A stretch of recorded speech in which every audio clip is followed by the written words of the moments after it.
और इसी बीच एक बड़ी खबर, यूपी एटीएस और पंजाब पुलिस की मदद से मेरठ में खालिस्तानी आतंकी को गिरफ्तार किया गया है। तीरथ सिंह नाम का आतंकी, जिसके पास से भिंडरावाला के पोस्टर और दूसरी प्रतिबंधित सामग्री भी मिली है। तीरथ सिंह पर मोहाली में केस दर्ज है। तीरथ सिंह सोशल मीडिया पर खालिस्तान के लिए मूवमेंट चला रहा था। यूपी एटीएस ने खालिस्तानी आतंकी तीरथ सिंह को पंजाब पुलिस को सौंप दिया है। इस खबर पर मेरे साथ नीरज गौड़ जुड़ गए हैं। नीरज, क्या है पूरी खबर? और जी बिल्कुल शिरीन, मैं आपको बताऊं कि पुलिस को काफी दिनों से जानकारी मिल रही थी कि एक खालिस्तान का एक आतंकी है जो कि मेरठ के थापर नगर में छुपा हुआ है, और उसके बाद से एक ज्वाइंट ऑपरेशन चलाया गया जिसमें यूपी एटीएस की टीम थी और इसी के साथ में पंजाब पुलिस, दोनों ने मिलकर के थापर नगर से इस संदिग्ध आतंकी को गिरफ्तार किया है। नाम इसका तीरथ सिंह बताया गया है और इसके पास से भिंडरावाला के पोस्टर मिले हैं।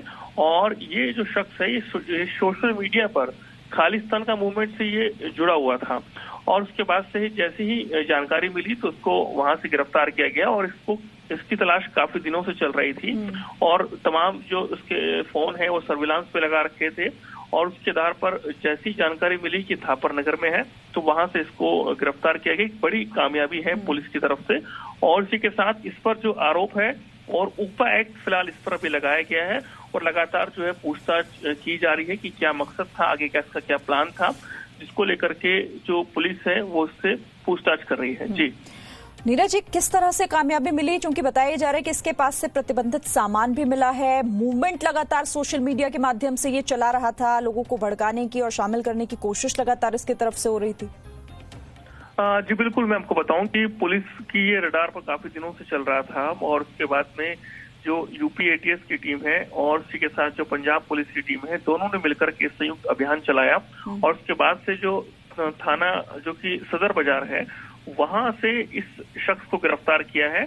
और पुलिस को जो लीड मिल रही थी, लगातार जो लोकल इंटेलिजेंस की टीम है वहां से इनको इनपुट मिला था, और वहीं पर जो सोशल मीडिया पर ये एक्टिव हो रहा था, खालिस्तान का जो मूवमेंट है वो चला रहा था। तो कहीं ना कहीं पुलिस को सोशल मीडिया के जरिए ये जानकारी मिली और उसके बाद से इसको मेरठ से गिरफ्तार किया है। और इसके पास से भिंडरावाला के पोस्टर मिले हैं और ये जो है रेडिकलाइज था ये शख्स जो था, और फिलहाल इससे जो पूछताछ है वो की जा रही है और इसका क्या मकसद था, आगे इसका क्या प्लान था, ये सब अभी पूछताछ चल रही है। शुक्रिया नीरज, हमारे साथ जुड़ने के लिए, इस खबर पर ये बातचीत करने के लिए। आगे बढ़ते हैं। लॉकडाउन के दौरान आपने प्रवासी मजदूरों को पैदल जाते हुए देखा होगा। साइकिल से किस तरह हजारों किलोमीटर का सफर करते हुए मजदूर आगे बढ़ रहे थे, ये भी तस्वीरें आपने देखी होंगी। महानगरों से गांव तक तमाम दुश्वारियां झेलते हुए मजदूरों को जाते देखा होगा। लेकिन आज हम पलायन की ऐसी खतरनाक तस्वीर आपको दिखाने जा रहे हैं जिसे देखकर यही सवाल उठता है कि क्या गाँव जाने के लिए इतना जोखिम उठाना जरूरी है? ट्रेलर के ऊपर ट्रैक्टर, ट्रैक्टर के ऊपर मजदूर, ट्रैक्टर के नीचे मजदूर। यकीन मानिए, आपने प्रवासी मजदूरों के पलायन की ऐसी तस्वीर नहीं देखी होगी। पलायन की कई तस्वीरों से आप दो चार हुए होंगे, लेकिन ऐसा दृश्य आप पहली बार देख रहे होंगे। इस कदर यात्रा न सिर्फ जोखिम भरी है बल्कि ये जानलेवा भी साबित हो सकती है। लेकिन जान हथेली पर रखकर प्रवासी मजदूर ऐसे ही सफर करने को मजबूर हैं। पलायन कर रहे मजदूरों के सफर की एक खतरनाक तस्वीर आई है ओडिशा के कटक से।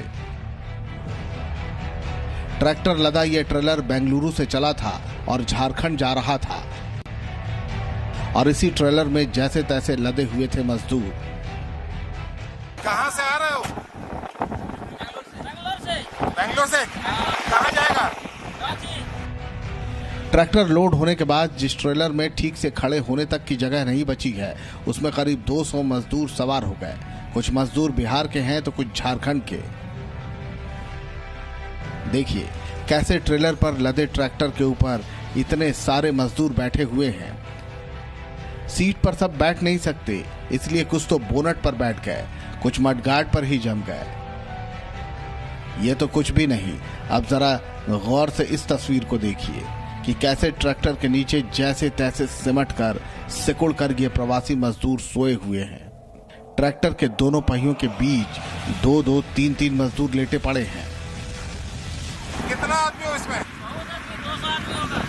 200 आदमी इसके अंदर में? नीचे में है भी। नीचे में भी है?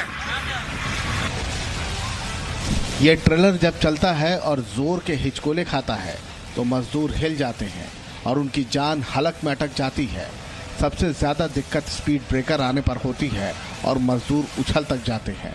ब्रेक लगने पर भी मजदूर झटका खा जाते हैं, लेकिन ये मजदूर भगवान का नाम लेकर ऐसे ही हजारों किलोमीटर के सफर पर निकले हैं। ट्रैक्टर के ऊपर जा रहे हो, गिर नहीं जाओगे? भगवान के ऊपर में हाथ, उसके हाथ में है। अब क्या करेंगे? घर तो जाना पड़ेगा ना। हाँ? घर तो जाना पड़ेगा सर। तो गिर जाएगा रास्ता में कोई तो? वो मालिक के हाथ में है। ये मजदूर बेंगलुरु में काम करते थे। लॉकडाउन में काम बंद हो गया, रुपए पैसे और भोजन पानी का संकट खड़ा हो गया तो गांव के लिए निकल पड़े।